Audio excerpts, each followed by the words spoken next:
I just actually have two. I'll do the summer school revenue second. I'll do the attendance first. You've heard our attendance overall percentage. Again, just reiterate where we're at. At the end of the year, our overall attendance was 94.6, which is similar to what we had last year at 94.5. We were on, I think, a pretty good track with above 95% our first semester. And then it felt like we had a stretch of cold weather that lasted forever the second semester, which impacted not only our kids getting to school, but some health-related things that occurred as well because of the cold. And then we had one cold day where we stayed open, which impacted a little bit. I think we had around 80% attendance that day. The e-learning days actually increased that attendance a little bit since we were at 96 and 92% for those 2 days we had e-learning. But overall, we had 94.6. This year, really what I'm learning about attendance is our overall district goal, we want to get to a 95%. And that's our goal at the start of the school year. And we are on a really good stretch, and then something will occur.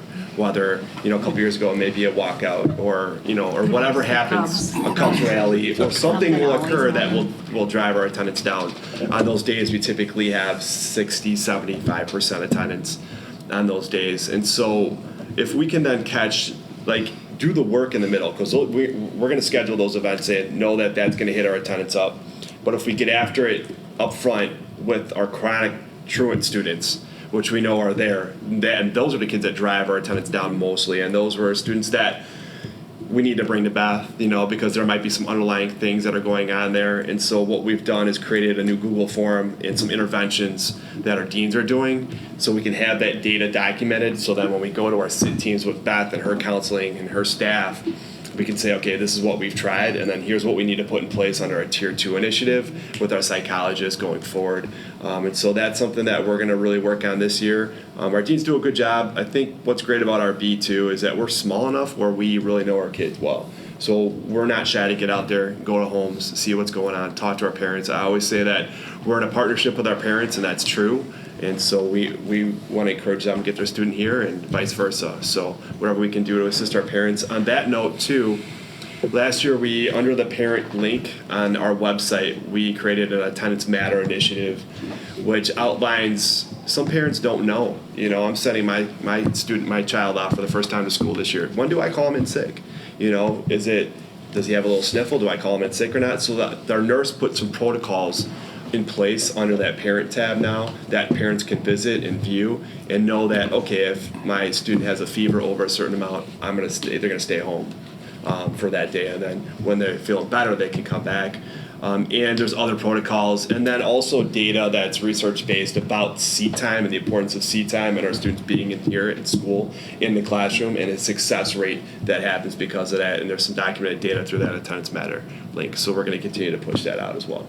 Can I ask, do you have a trigger number that a number of absences or tardies that then triggers the interventions? Like when a student gets to 7 or 10 or... So we meet our attendance assistant, the deans, and myself meet on a weekly basis, almost twice a week.